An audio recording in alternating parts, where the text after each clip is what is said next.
This presentation is going to focus on the section of classroom management. We could start with a definition of classroom management as being the skill of organising the class, individual students within that class, and what takes place within the class. Perhaps one of the most important resources for achieving these things is you. And in terms of you, there are a number of things that you can use to help with the classroom management, and they include, though they're not limited to, the use of your eyes, the use of your voice, and the use of gesture. So let's take each of these in turn and see how they can be used to help with the management of the classroom. So starting with our eyes, first of all, the eyes can be used in a number of ways, and they can certainly be used to hold attention. The eyes can be used to show when something is correct, and the eyes can also be used to give encouragement to students and indeed to dissuade. Moving on to the voice itself will change naturally depending upon what you're doing in the classroom, and we should be careful that when using our voice that we enunciate every single word very clearly.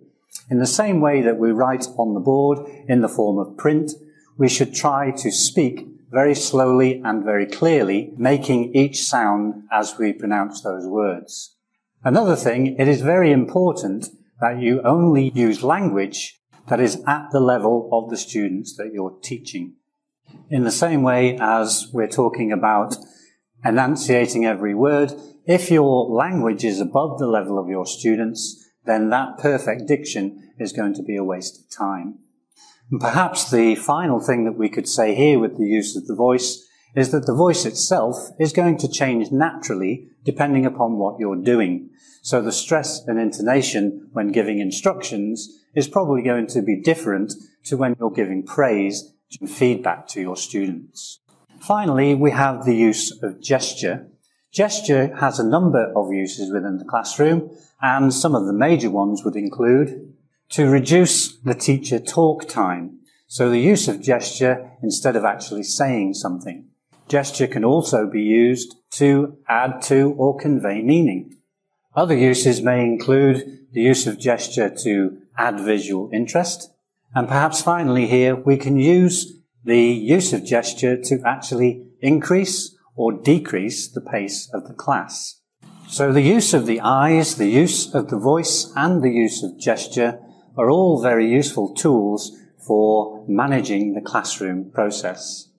We could arrange our group as a whole class, so all of their activities will be done as a whole class. They could be working as individuals, and the final grouping arrangement we'll consider is that of small groups, or indeed the use of pair work. So for each of these types of arrangement, what are the potential positive and negatives with that type of arrangement? For the whole class, certainly one of the main positive features is that it gives that class a sense of belonging. Secondly, the whole group can interact with each other. And perhaps the final benefit that we'll put here is, as a whole class, it's actually good for classroom control. There are some potential drawbacks, however, to having this type of arrangement. Obviously, one of the first things is that it can reduce the opportunity for student talk time because all of the class are working together. Secondly, for the shy students, it can be quite off-putting having to work with the whole class together. And perhaps finally here, whilst it is good for classroom control, then it is more difficult having the whole class working together to actually manage the activities. And due to some of these potential negative reasons, what we often try to do is to arrange the class in a different way, for example, as individuals. What are the potential advantages of arranging the class in this way? Well, it does allow the teacher to respond to individual students. If the class are working as individuals anyway, then if someone has a particular question, by the teacher talking with them on a one-to-one basis, they're not going to disturb everyone else, whereas they would if they were working as a whole class. Another thing that it will do is allow the student to become more self-reliant. Obviously, when they're working on their own, they're going to have to produce their own answers, and that will help them with their self-reliance. Some potential drawbacks, however, to this particular type of arrangement, obviously, if they're working as individuals, then there's very little chance for student-student interaction.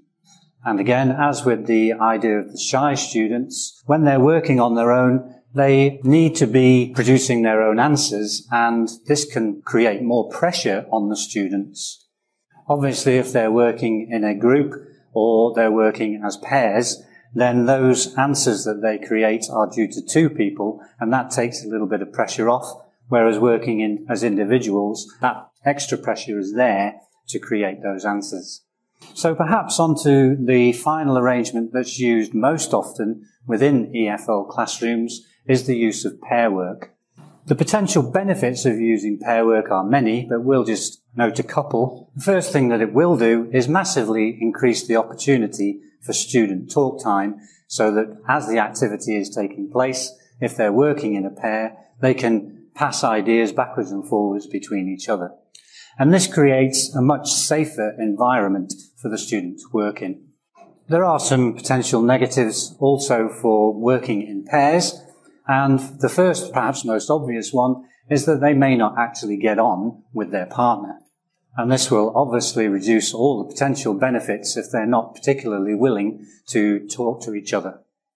Throughout the use of any activity and the ways in which they're grouped, we should pay attention to using the students' names. It is very important that wherever we're doing an activity, that we use the students' names wherever possible, when we're asking for feedback and so on and so forth. There are a number of benefits to using the students' names, and they can include helping to actually organize the class itself, certainly to acknowledge when a student has given a correct answer and so forth, to indicate who should respond. Rather than just asking a general question to the whole class, by using the names we can ask an individual to respond to that particular question. One point to note here is that if you are going to ask an individual student, it is very useful if you put their name at the end of the question. This is useful because if you start with their name, then all of the other students know that you're not going to be asking them. Whereas if you leave the name until the end of the question, everyone at least will have the chance to think about the answer in case you actually call upon them. So moving on from the use of their names, the use of your eyes and voice and gesture, what about the actual classroom arrangement itself? And the way in which the classroom is arranged could depend upon a number of factors, and they might include things such as the age of the students. So, for example, we're unlikely to have the same arrangement for adult learners as we would have for young learners. It could also depend upon the actual physical space available. The physical space may determine how we have to arrange our classroom to maximize the opportunity for interaction and so forth. It will also depend on what material is available, and by material in this case we're talking about the actual desks and chairs and so on and so forth. Perhaps the final thing we might put here is that it could also depend upon the students' personalities. So within the idea of classroom arrangement, there are a number of possibilities, and those possibilities we need to think about a number of questions as to how we arrange the classroom. Perhaps first and foremost, how is it going to affect the actual classroom atmosphere? Secondly, which actual classroom arrangement is going to be most conducive to our classroom control? Thirdly, will it allow for maximum student-to-student interaction? So we could call that student talk time. And finally, is it possible with the particular classroom arrangement that we've got to do all of the planned activities that we have created for this lesson?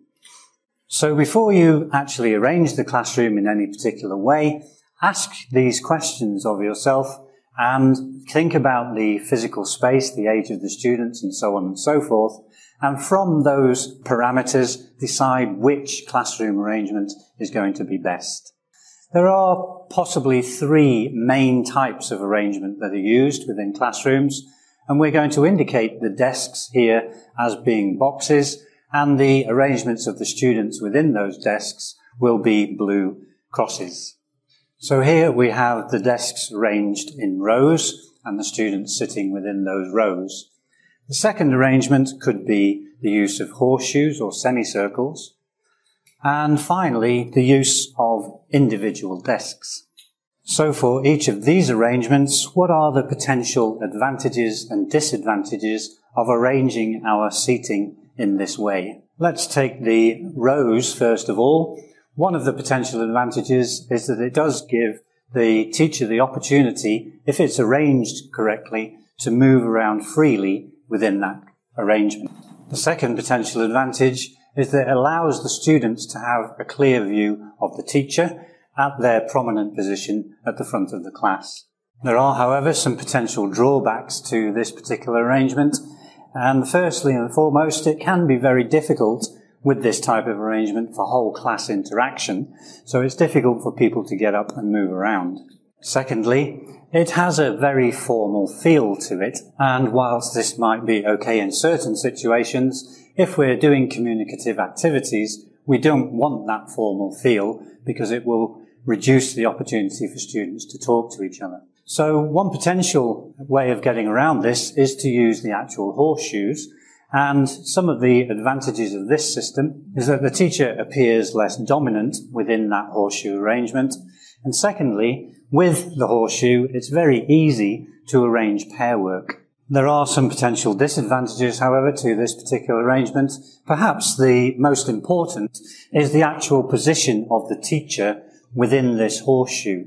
If the teacher moves inside the horseshoe, then some of our students will actually be behind us, and therefore they will not be able to see our mouth when we are speaking. They will lose a lot of information by not being able to see our mouths. So one of the major disadvantages is that the position of the teacher becomes very important and not moving into that horseshoe. So our final arrangement then is the individual desks, and the potential advantages here is that it's easy to give individual attention by just working with one student at one desk, and you're not going to disturb the person next to them.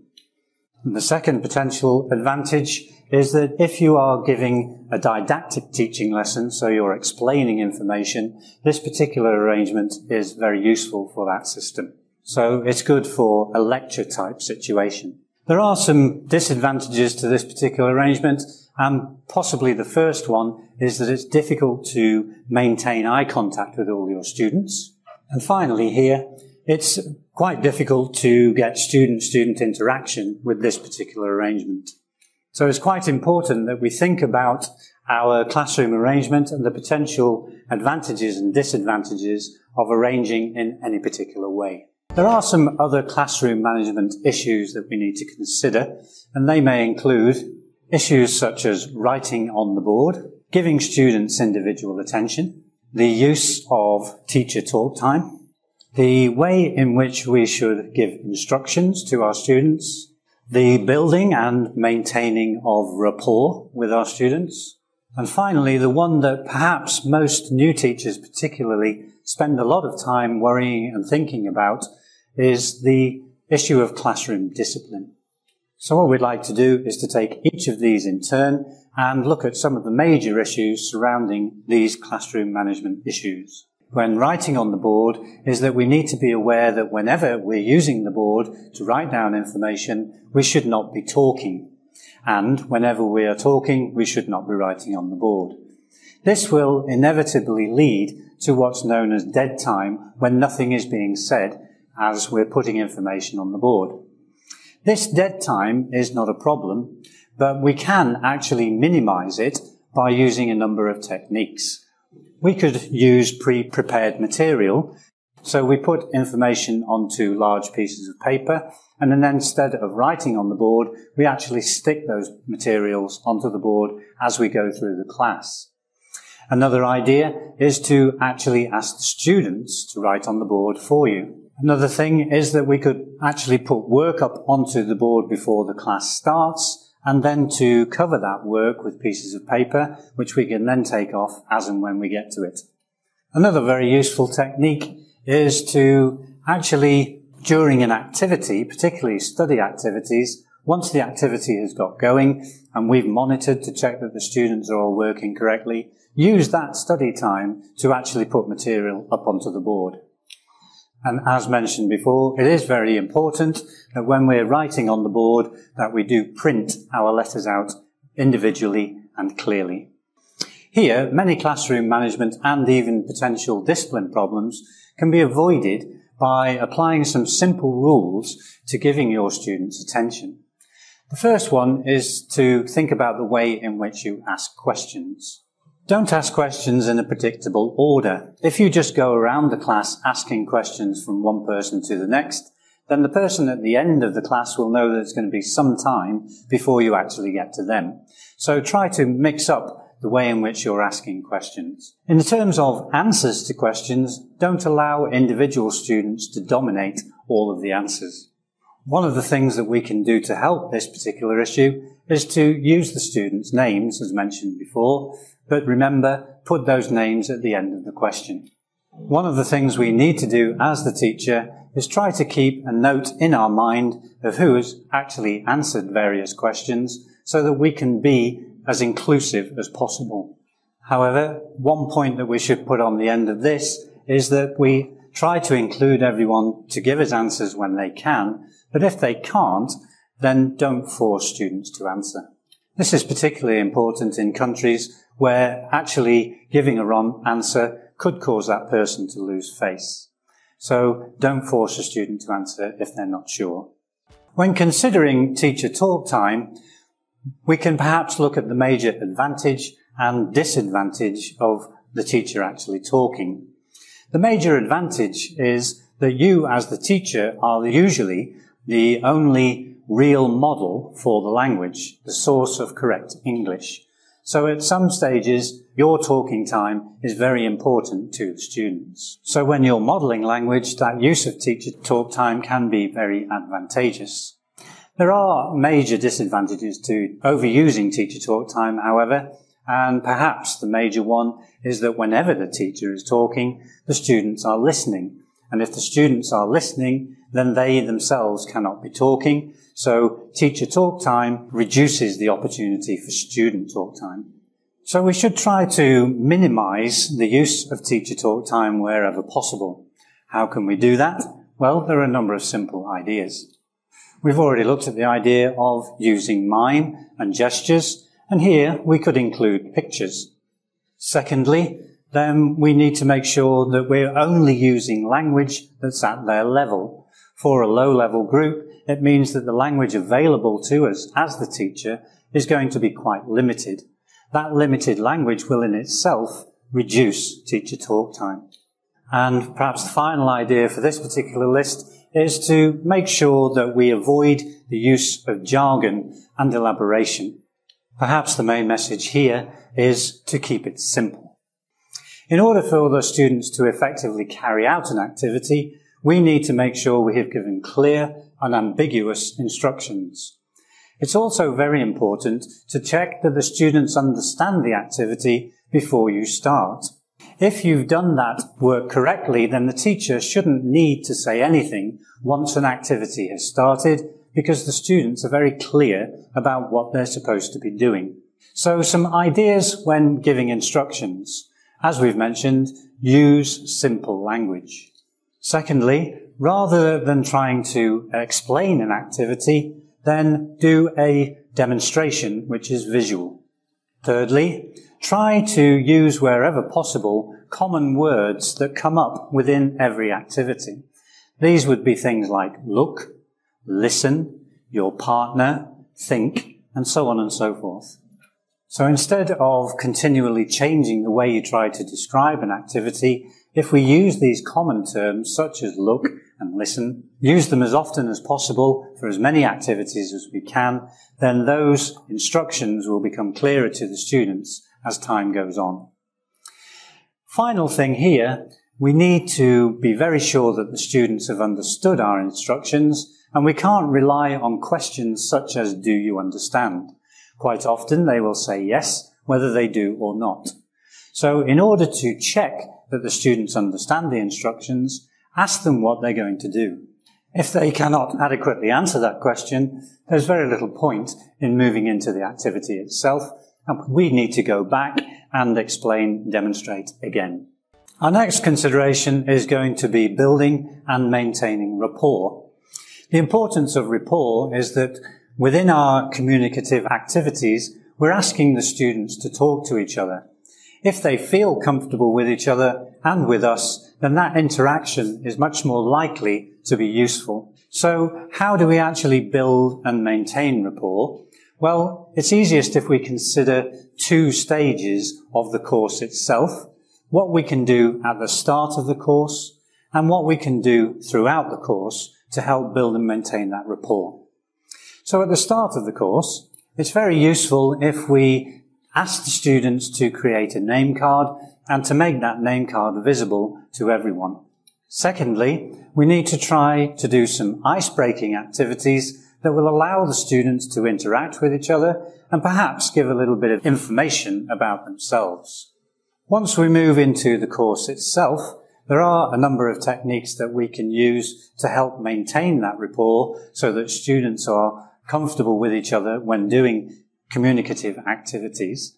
So throughout the course, use pair work as often as possible, or indeed small group work that allows for interaction to take place whenever possible. Don't let single students dominate. Thirdly, allowing students to correct each other will often help to maintain the rapport within the class. And perhaps finally here, try to personalize all activities wherever possible. Quite often you'll be taking activities from course books, and if you take the activity and white out the names of people given within those activities, substitute those for the names of the people in your class, so you have personalized it for your class, then that will help to build and maintain rapport within the class. Our final consideration here then is going to be discipline within the classroom. From your own experiences at school, you will know that some teachers have more discipline problems than others. Now, there are no set rules which will work for all situations that you find yourself in, but there are some things that we can do to stop problems arising in the first place. One of the major causes of problems is when students do not respect the teacher. And there are some things that we can help to build and maintain that respect from our students. Perhaps one of the major things that you should consider, it is very important that you are always seen to be fair, that you are punctual, that you are always well prepared in terms of your materials and activities, that you do not make threats within the classroom and then not carry them out. Also here, it's important that we show respect for our students in all situations. And this can come down to very simple things like when we give homework, we should make sure that we take that homework in and that we mark it promptly and give it back. And finally, one of the major things that we can do to help maintain the respect of our students is to always be enthusiastic.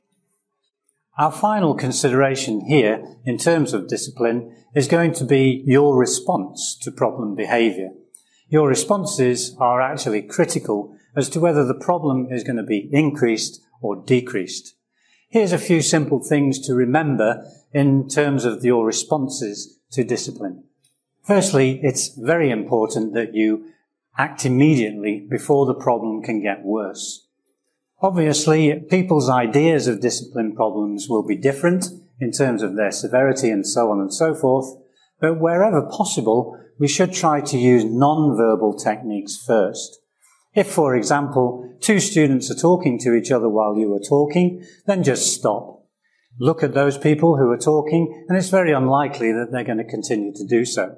So without saying anything, using non-verbal techniques, we can avoid this type of behaviour.